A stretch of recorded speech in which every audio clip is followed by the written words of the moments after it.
Bom dia! Bom dia! E bom dia para você também, bendito seja o nome do Senhor. Acordamos, isso é sinal que o Senhor Deus, na sua misericórdia, tem um plano para nós. E nós temos que saber qual é o plano. Bom dia, Paulinha. Bom dia, professora. Você tá boa? Tá ótima. Tá bom.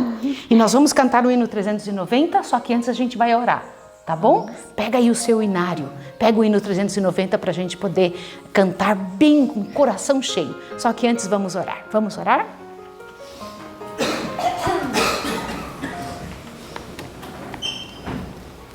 Santo Deus e amado Pai, bendito seja o Teu nome pela chance da vida e ainda estarmos vivos nessa hora da história da Terra, uma hora tão séria. Nós queremos lembrar, Pai de amor, o mundo, o planeta, que falta muito pouco para Jesus voltar. O Senhor Jesus, ao estar aqui, deixou suas pegadas e temos que andar nelas. Nos ajude, nos ensine, trabalhe conosco e ajuda-nos, Pai Santo, a andar em retidão e crescimento. Amém. Pelo poder de Jesus Cristo, nosso Redentor. Em nome dele que oramos e agradecemos. Amém, Senhor. Amém. Vamos cantar, Paula? Sim, vamos lá? cantar é muito bom, enche o nosso coração. E esse hino que nós vamos cantar fala das pegadas de Jesus. Que você possa andar nas pegadas do Senhor nesse dia.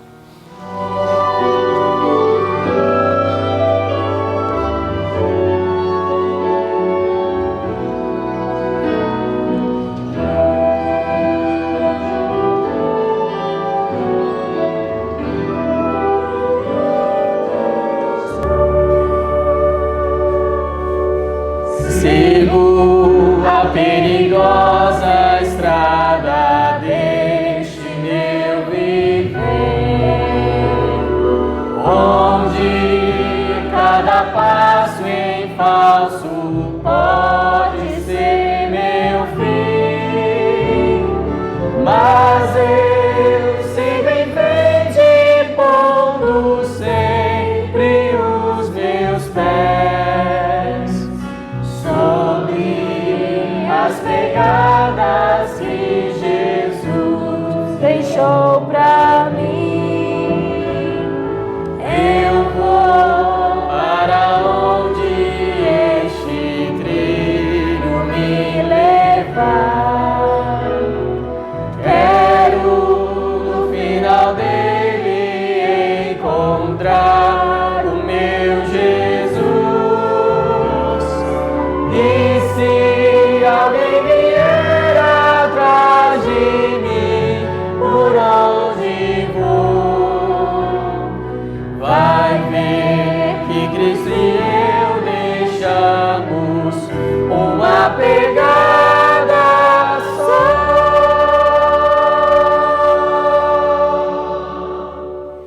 Amém! Que você hoje possa andar nas pegadas do Senhor, que as suas pegadas estejam juntinho da dele. E agora nós vamos entesourar a palavra do Senhor em nosso coração. E tá em Marcos, né, querida? Sim, tá em Marcos, capítulo 1, do 23 ao 25. Você tem estudado isso? Tem corrido atrás?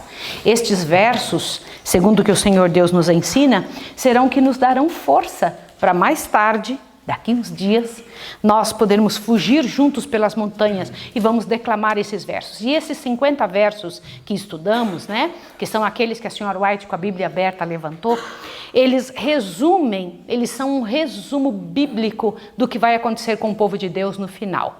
Decore estes textos, decore outros também, se você quiser. Mas estes, eles têm um significado especial para quem vive nos últimos dias da história da Terra. Vamos decorar?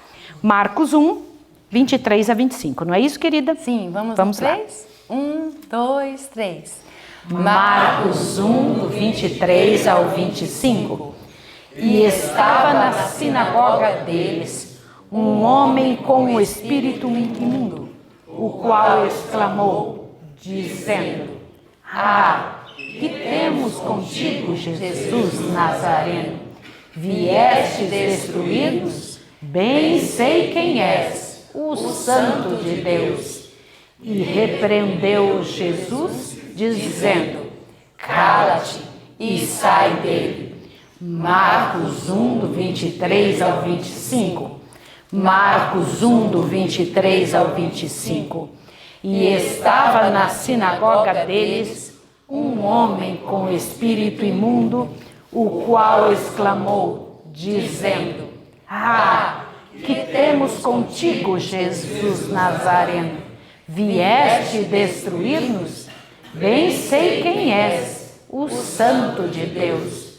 E repreendeu-o Jesus, dizendo: Cala-te e sai dele. Marcos 1, do 23 ao 25. Marcos 1, do 23 ao 25.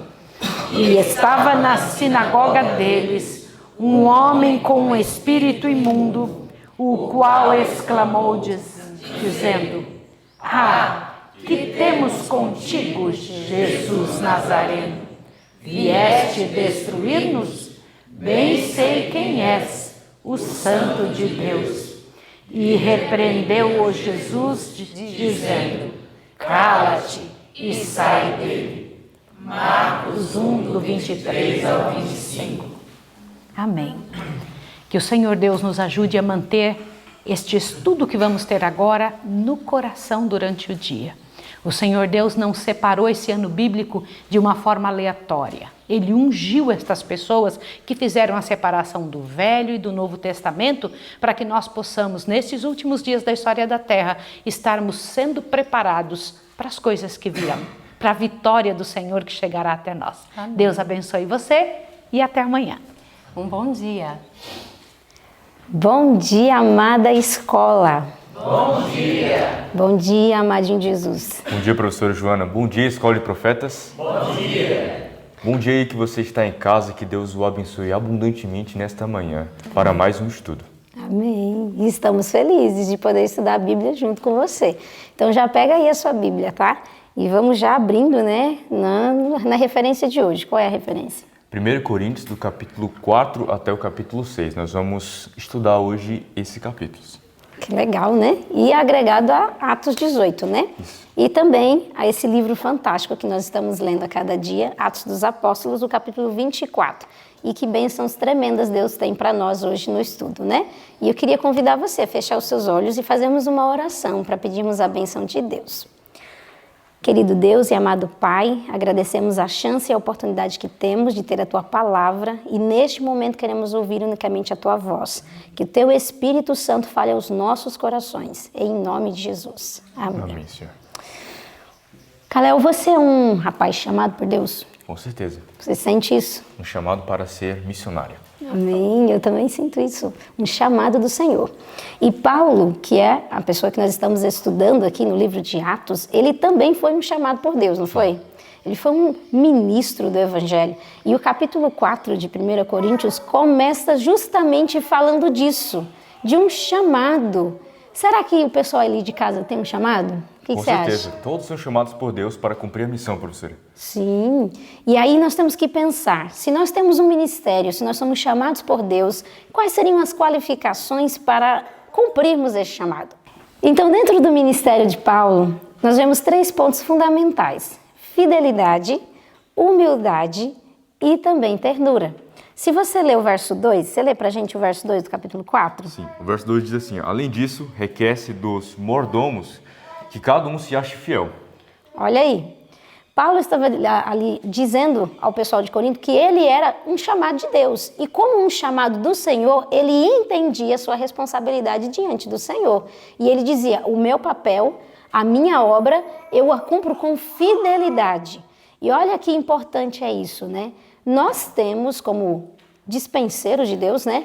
Nós temos que sermos achados dignos de confiança do Senhor. E aí nós temos que parar para pensar, né, Kalel? Sim. Temos exercido o nosso ministério dessa maneira. Você tem um ministério, você aí de casa. Exatamente. Você tem um chamado do Senhor. Você tem cumprido isso com fidelidade. Você tem se achado digno de carregar as mensagens de Deus. Isso Para levar as pessoas que estão necessitando no mundo, professora. Todas as pessoas ao nosso redor necessitam ver essa mensagem. Sim. Nós temos uma missão épica dada por Deus. E para isso precisamos ser fiéis. E não só fiéis, nós precisamos também de um exercício fundamental, o exercício da humildade. A vida missionária é fácil, Kalel? Com certeza não. A vida missionária não é fácil. E a vida do apóstolo Paulo demonstra isso. Constantemente ele é perseguido, constantemente ele é considerado como a escória do mundo, como o lixo do mundo. E nós não vamos ser diferentes. Nesse planeta também seremos considerados assim pelas pessoas lá fora. E nós precisamos estar firmes, ter um peito para aguentar isso. E a fé também, professora. E veja, a vida do missionário você percebe no capítulo 4, em 1 Coríntios no capítulo 4, no verso 8, diz: já estáis fartos, já estáis ricos, sem nós reinais, e quisera reinasseis para que também nós viéssemos a reinar convosco. Porque tenho para mim que Deus a nós, apóstolos, nos pôs por últimos como condenados à morte, pois somos feitos espetáculo ao mundo, aos anjos e aos homens. Nós somos loucos por amor de Cristo, e vós sábios em Cristo, nós fracos e vós fortes, vós ilustres e nós vis. Professora, todos nós somos chamados para ser missionários, mas precisamos estar cientes de que essa missão não é fácil, professora. Sim, com toda certeza. E se você pega o verso 12 e o verso 13, eu acho fabuloso. Paulo dizendo assim, ó, e não nos afadigamos, trabalhando com as nossas próprias mãos, somos injuriados e bendizemos. Olha só que interessante. Nós somos injuriados e nós bendizemos. Somos perseguidos e sofremos. Somos blasfemados e rogamos. Até o presente temos chegado a ser como o lixo deste mundo e como a escória de todos. Só é possível suportar esse tipo de vida, Kalel, se estivermos mortos. Porque quem morreu não se importa. Exatamente. Quem morreu não se ofende, mas quando a gente ainda está muito vivo, né? Quando o nosso eu ainda está muito vivo, a gente não aguenta perseguição. A gente não aguenta que pise no dedinho do nosso pé. Qualquer porque coisa ainda abala a nossa fé, não é? Sim, e aí a gente precisa entender, nós precisamos morrer para que nada mais nos abale. E Paulo estava morto, acredite, Paulo estava morto e nada mais abalava ele, e por isso ele conseguia cumprir o ministério dele com muita humildade. Exatamente. Mas, olha só, eu gosto muito do equilíbrio de Paulo. Ele era alguém muito firme com a verdade de Deus, zeloso, mas ao mesmo tempo ele sabia lidar com os frágeis na fé. O capítulo 4 encerra justamente com isso, né? A ternura desse apóstolo. Como é que você consegue perceber essa ternura dele no texto?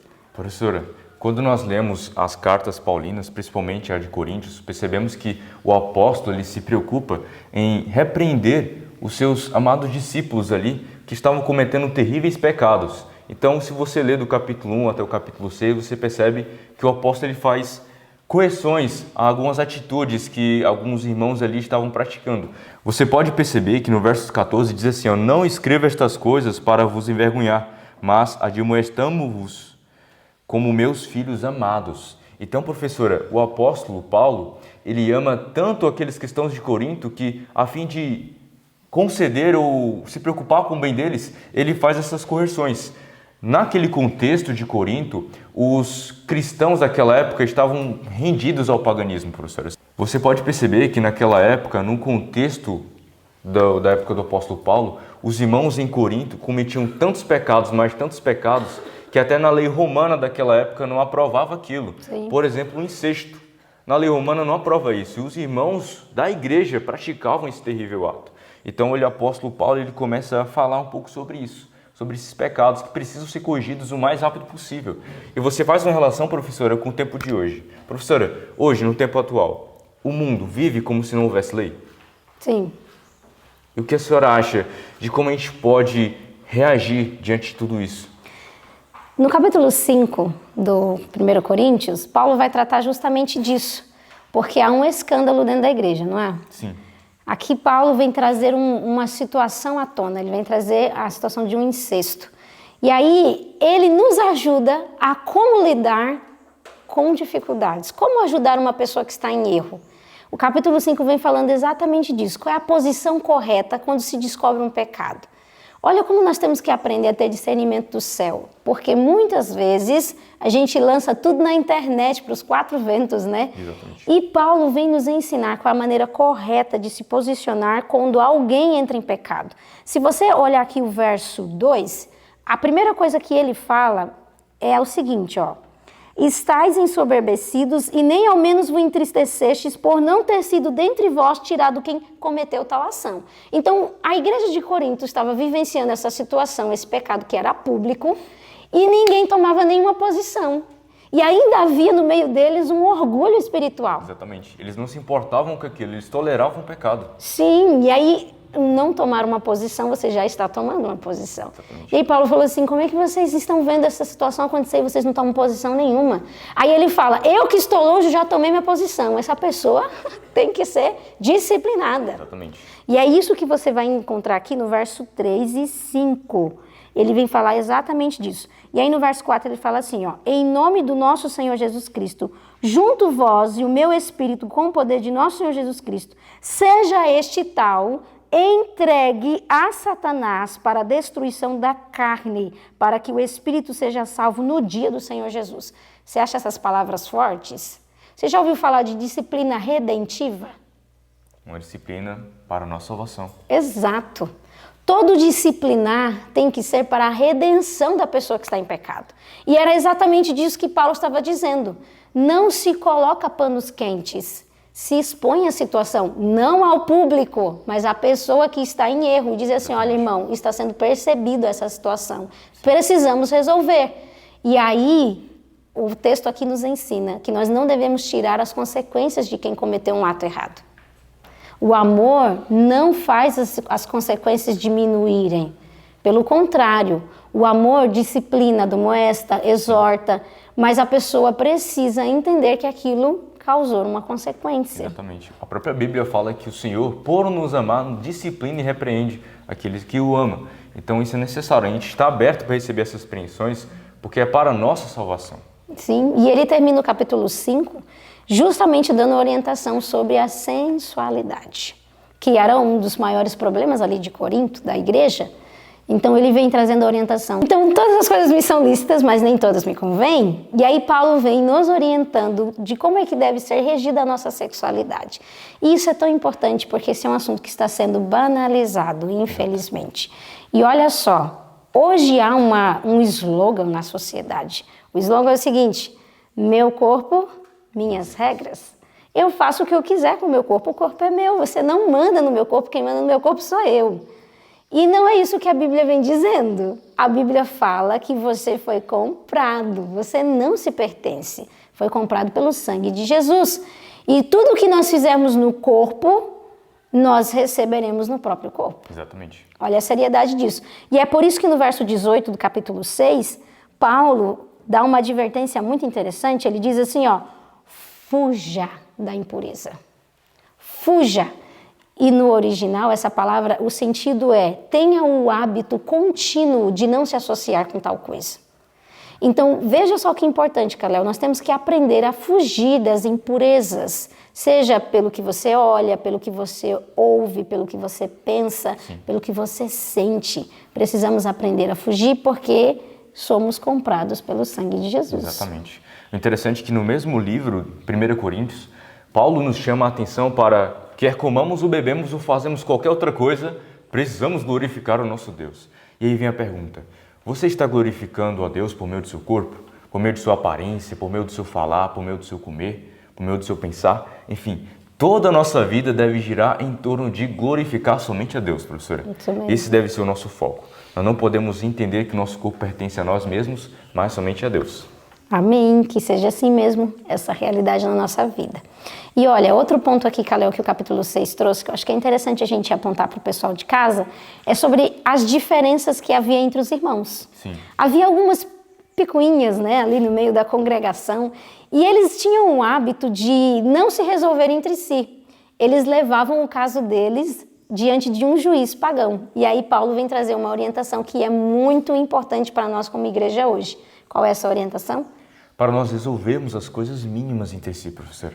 Como é importante isso? Quantas vezes nós nos demoramos e atrapalhamos a obra de Deus, caros irmãos, por causa de coisas insignificantes. Lembre-se, o apóstolo diz aqui no texto que nós julgaremos os anjos, julgaremos o mundo. E pensa bem, no capítulo 20 de Apocalipse, lá relata que nós seremos reis e sacerdotes e julgaremos durante 1000 anos. Olha, se nós não sabemos julgar as coisas mínimas, quem dirá as coisas maiores? Por isso que precisamos, desde já, no tempo atual, resolver essas questões insignificantes. Precisamos ser fiel no pouco para ser fiel no muito. Se nós sabemos julgar as coisas mínimas, professora, certamente Deus no futuro vai nos dar a possibilidade de sermos reis sacerdotes no milênio. Sim, e Paulo até pergunta assim, não há sábio no meio de vós? Não há sábio no meio de vós? E aí ele traz um ponto muito importante, porque veja só, nós temos que entender qual era a raiz do problema. A raiz era a ausência de unidade na igreja. Havia ausência de unidade. E aí eles não conseguiam se resolver. E aí ele traz uma posição que pode resolver todos os problemas, está no verso 7. Na verdade, é já realmente uma falta entre vós ter de demandas um contra os outros. Já é um problema vocês estarem aí com picuinha um com o outro. Por que não sofreis antes a injustiça? Por que não sofreis antes o dano? Olha só, isso não resolveria todos os problemas? Isso. Porque a gente tem aquela coisa, né, de, eu vou sair por baixo, né, eu não vou sair perdendo nessa. Mas ele está dizendo assim, olha, é preferível que você sofra o dano do que você pratique o dano. Exatamente. E se essa posição fosse praticada, quantos males não diminuiria dentro da igreja? E como a igreja avançaria no sentido de missão, professora? Sim, e aí nós temos que tomar cuidado, Calel, com uma situação. Às vezes, aqui Paulo está dizendo assim, da gente levar casos a um juiz iníquo, a um juiz pagão. Mas muitas vezes, quantas, nós não comentamos fraquezas da nossa igreja com pessoas incrédulas. Verdade. Ou com pessoas que não são da mesma fé. E damos um mau testemunho. Sim, e expomos a fraqueza da nossa igreja. Quantas vezes vamos na internet para expor os nossos irmãos? E não é isso que o Senhor Deus espera de nós. E sabe o que é isso, professora? Se nós praticarmos isso, quando assim fazemos, nós estamos fazendo com que o reino de Deus lute contra si mesmo. Um reino dividido. Um membro do corpo de Cristo lutando contra o próprio corpo de Cristo. Então precisamos ter coerência. Todos nós fazemos parte da igreja e precisamos lutar por ela. Sim, e é esse o desejo de Deus. E Paulo, ele era muito firme nisso, ao mesmo tempo muito amoroso. Ele falou assim, olha, eu vou até vocês. Vocês querem que eu vá com vara ou que eu vá com amor e mansidão? Né? Então, aceitemos os conselhos de Deus com amor e mansidão e cresçamos na graça do Senhor. E a nossa história de hoje, que está lá em capítulo 18, né? Quando Paulo chega ali em Corinto para evangelizar. Então, nós vamos estudar um pouquinho sobre isso agora. E o texto aqui vai dizer que quando ele chega em Corinto, ele encontra alguém bem legal. Ele encontra quem? Priscila e Áquila. Isso mesmo. E eu achei muito interessante, porque quando ele conhece os dois, ele primeiro vai averiguar qual o caráter que os dois têm. Sim. Depois é que ele se associa e eles começam a ter uma vida juntos, porque eles tinham a mesma profissão. Exatamente. E lá Paulo começou a pregar o evangelho. Como que era a cidade de Corinto? Era uma cidade bem fácil, bem legal. Não, né? Uma cidade entregue aos prazeres, adorando diversos deuses totalmente diferentes entre si, professora. Muito paganismo. E o ponto principal ali de adoração, né? Aqui o texto disse que era Vênus, né? E Vênus é a divindade do amor, da sensualidade. Imagina isso. E eles eram altamente imorais, porque tudo que se associava à sua religião era cerimônias imorais com práticas sexuais. Exato. Então imagina só, você como missionário, Calel, você gostaria de ser enviado para uma cidade como essa? Rapaz, se Deus enviar, a gente vai, né? Aqui, né? Paulo não tem o que dizer, né? Se Deus falar vai, a gente vai. Temos que ir. Mas imagina implantar uma igreja numa cidade assim, onde a idolatria come de esmola e onde as pessoas são altamente sexualizadas. Exatamente. E o tempo atual é assim, desse filme, professor. Sim, é verdade. E lá estava Paulo, então, para pregar nesse lugar. E qual foi o método que Paulo seguiu? Como foi que ele fez essa pregação? O interessante é que Paulo ele começou a exaltar a cruz, o Cristo ressuscitado e o Cristo crucificado. Ele começou a chamar a atenção das pessoas para a cruz de Cristo, que atrai toda a multidão, todas as nações. Indiferentemente de outra pregação de Paulo em Atenas, onde ele utilizou a eloquência, a lógica, a intelectualidade, agora ele decidiu não saber nada a não ser a cruz para pregar a cidade de Corinto. Nossa, que lindo. Isso é muito lindo. Nossa, é demais. Agora, imagina só. Hoje, a cruz, quando a gente pensa na cruz, a gente traz à nossa mente recordações de amor, de sacrifício, abnegação. A gente se emociona, aquilo toca o nosso coração. Mas imagina naquela época, o que era falar da cruz naquela época? Bom, naquela época, quando alguém ouvia a palavra cruz, ela considerava como um insulto, como algo assim, um termo que assustava as pessoas, não era algo romântico como tem no tempo atual. Então, para o apóstolo Paulo, aquilo ali era muito difícil, porque as pessoas viam aquilo como algo sem lógica, um termo, voltando aqui. Mas aqui o texto diz bem claro que se ele pregasse essa mensagem, ele seria considerado como um débil mental. Olha a seriedade disso. As pessoas olhariam ele dessa maneira, porque como é que pode um instrumento de vergonha, uma pessoa simples e humilde como era Cristo Jesus, reerguer uma humanidade? Como que era isso possível? Era ilógico, parecia uma loucura, era incomum. E olha só, isso como missionários nós temos que aprender. Paulo, ele não ficou preocupado o que as pessoas iam pensar dele ao ele pregarem essa mensagem. Ele não ficou preocupado. De, vão me achar que eu sou meio louco, meio doido, meio débil mental. Não, ele não se preocupou, pelo contrário. Ele expôs a cruz de Cristo com toda a clareza. E não só isso, a coisa mais importante, Kalel, que nós temos que aprender a fazer e ser. Ele contou da sua própria vida o que a cruz fez por ele. Sua experiência. A sua própria experiência.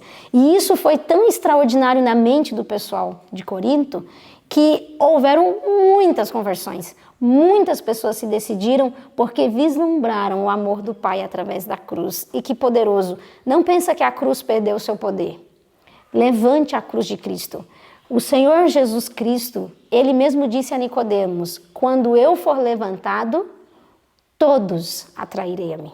Sim. A cruz de Cristo tem esse poder de atração, tem esse poder de cativar, de fazer um coração duro, um coração indiferente se inclinar e dizer assim, eu quero isso daqui. Exatamente. E foi isso que Paulo fez em Corinto. E que grande resultado ele teve ao realizar essa obra ali. Mas, com todo esse poder, Kalel, todos aceitaram? Não, nem todos aceitaram.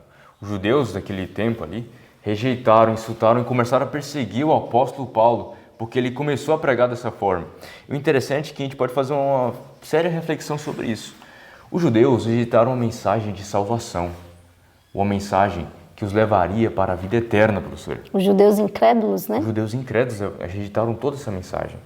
E veja, vamos fazer uma reflexão, pessoal de casa, para o tempo atual. Nós temos uma mensagem muito importante, professora, a pregar ao mundo. A voz do Espírito Santo sai por aí convidando as pessoas para o arrependimento. Sim. E eu pergunto, será que nós vamos agir como o apóstolo Paulo, exaltando essa mensagem tão importante para o planeta? Ou será que nós agiremos como judeus incrédulos, rejeitando, ignorando, até indo contra essa advertência? Como é importante isso para nós. E sabe o que vai decidir isso, Kalel? É o que nós carregamos dentro do coração. Sim. Porque quando Paulo pregou a um pessoal impuro, dado aos prazeres do mundo, um pessoal que todo mundo olha assim e diz assim, isso aqui não se converte nunca. Paulo pregou e eles se converteram. E os judeus incrédulos não. E era pelo que eles carregavam no coração. Aqui o texto diz que eles eram cheios do mais amargo ódio. Sim. Então o que nós colocamos dentro do nosso coração cria uma barreira para que o Espírito Santo não tenha acesso a nós. Olha a seriedade disso.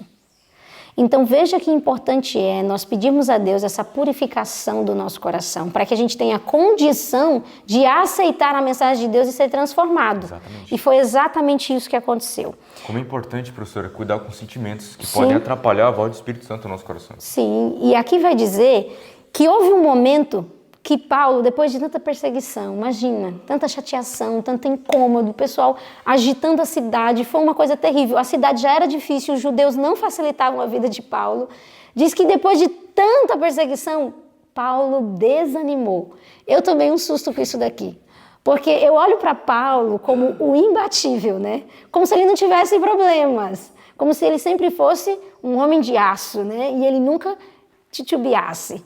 Mas, na realidade, nesse momento em Corinto, o coração dele se apertou tanto, que diz que a depravação era tão grande entre os gentios, os insultos, os desdém, a perseguição dos judeus era tão grande, que ele duvidou se ali era possível implantar uma igreja. Ele questionou a possibilidade de ir embora de lá. Disse, eu vou para um lugar mais produtivo. Só que aí, eu acho isso lindo demais, isso me anima. Só que aí, Deus toma uma posição. Eu acho muito lindo, porque você vê no ministério de Paulo isso, Deus constantemente falando diretamente com Paulo. Falava diretamente. E aqui, se você pegar o verso 9 do capítulo 18, Deus falou assim para Paulo, ó.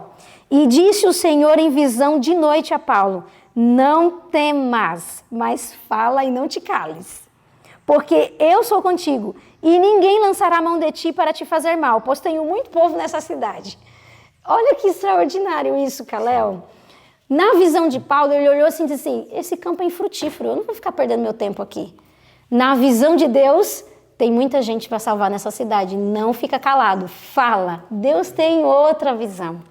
A gente enxerga tudo troncho, e Deus endireita os nossos olhos e fala, não, fica aí, prega, porque eu vou resgatar muita gente através de ti. E ele ficou 1 ano e 6 meses ali. E muita gente foi salva, foi implantada uma igreja ali para a glória de Deus. Olha que legal isso, eu acho isso muito lindo. E aí fica uma lição para nós, Kalel. Não podemos desanimar em salvar as pessoas. Isso Não mesmo. podemos desanimar, professora, Isso de mesmo. avançar na obra.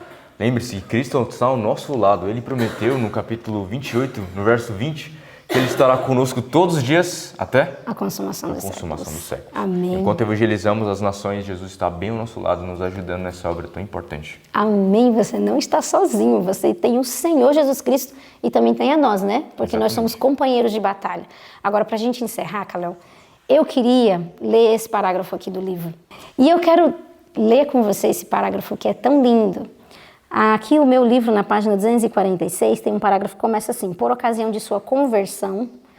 Eu sei que para evangelizar nesse mundo de pecado é muito difícil, não só porque o mundo em si está contaminado, corrompido, mas porque dentro de nós também há muitas misérias que precisam ser arrancadas. Então a gente tem uma luta externa e uma luta interna com os nossos próprios defeitos, né?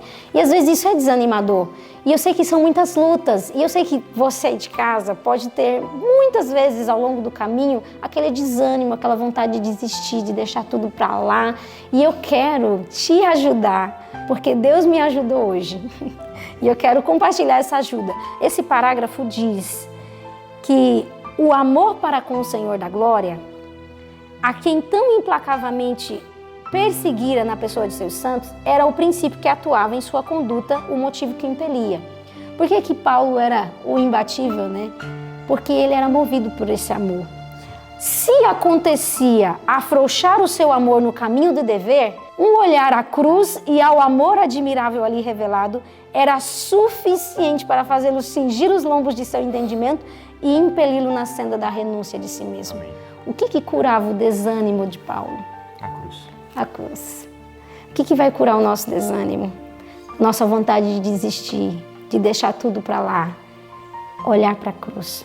Quando a gente olha para o amor derramado através da cruz, aquele ato de sacrifício, de abnegação, a entrega do Filho de Deus em favor de nós, o que são as nossas lutas?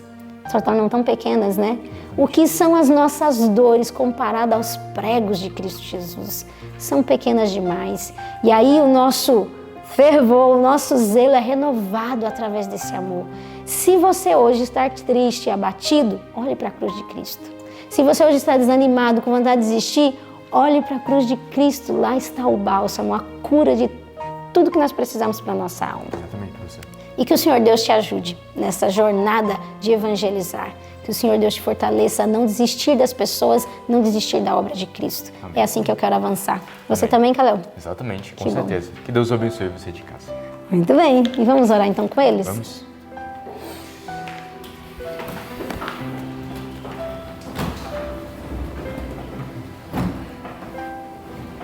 Oremos. Seu Deus eterno Pai, muito obrigado por essa mensagem tão importante para o nosso coração, Senhor. Eu quero te pedir para que o Senhor nos ajude a manter os nossos olhos fixos no autor e consumador da nossa fé. Nós possamos manter a nossa mente no santuário celestial, Senhor. Possamos manter nossa mente no nosso Salvador, para que a gente não venha desistir da obra e das pessoas. Por favor, derrama poderosamente o Teu amor por meio do Teu Espírito em nossos corações, de modo que venhamos olhar com as pessoas com um profundo desejo de salvá-las e ajudá-las, de servir a cada uma delas. Eu quero lhe agradecer por demonstrar isso para nós por meio da cruz, Senhor. Muito obrigado e que nós possamos ser como o apóstolo Paulo, um missionário fervoroso que se dedica ao máximo para cumprir esse chamado. Obrigado, abençoa a todos nós e ao pessoal de casa, em nome de Jesus. Amém. Amém. Muito bem. Foi tão bom estudar com você. Agradeço muito, Kalel, pela sua ajuda. Foi muito bom estudar com você também. E que o Senhor Deus te fortaleça para o dia de hoje. Eu tenho que ir também? Então, bom dia, tchau. Um bom dia para você e que Deus o abençoe.